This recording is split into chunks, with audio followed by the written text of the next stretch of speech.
So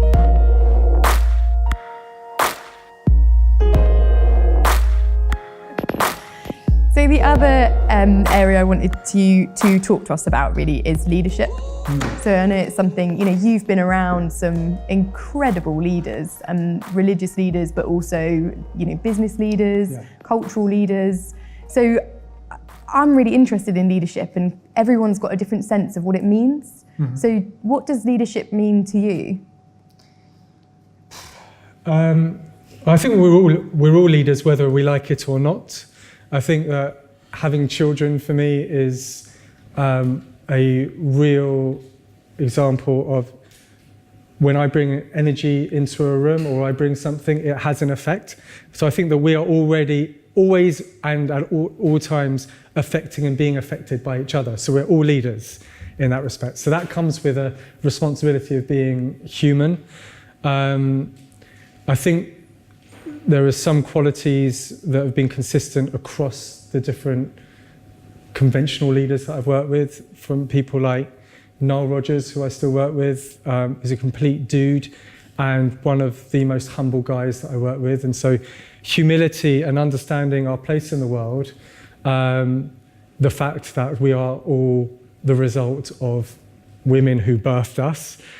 His mum is 13 years older than himself, so he's very kind of conscious of that the whole time, and always looking to the people that are supporting us and have supported us in our journey. So that sense of humility is important. But I think systemized self-reflection has been the key for all of them. Silence.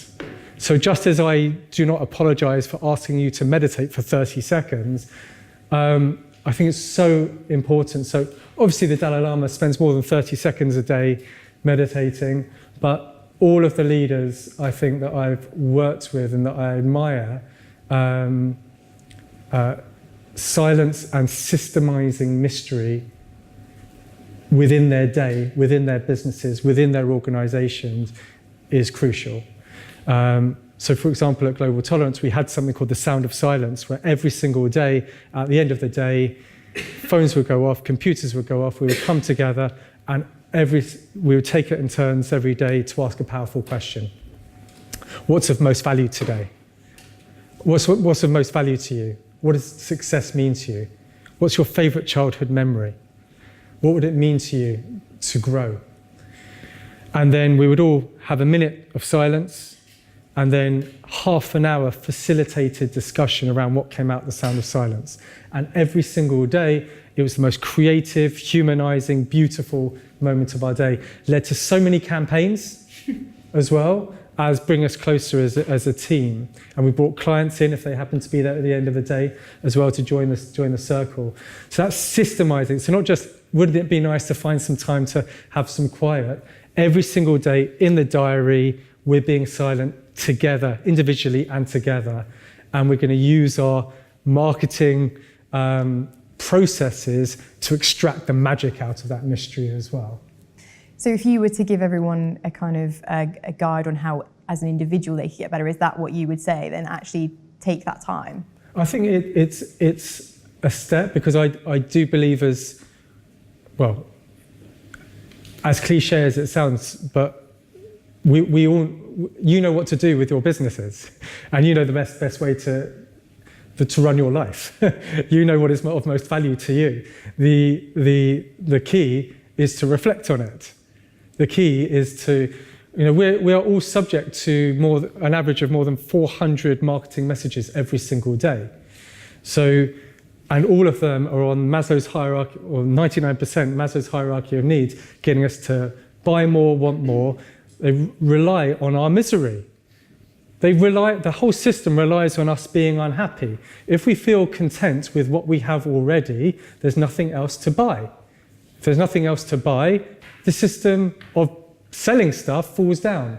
And so once again, reflect upon that and give ourselves time to really reflect on what is of most value to me. It gives me that resilience to go out into the world and have a good relationship with those marketing messages, respond rather than react, and then devise and design marketing campaigns business plans, personal life plans as well, according to what is of most value to me, us as friends, us as a family, us as a community, or us as a business as well, and ripple it out from there. And I think that when we do that, we begin to reframe things and change the conversation. That's why we're seeing some of these movements in terms of flexi working, because people are stopping, reflecting, and realizing, hang on a second, This is horrible. there's more to life than the relentless pursuit of profit. There's more of value than pounds, shillings, and pence. So I think that that would be the most pragmatic thing, is to systemize self-reflection.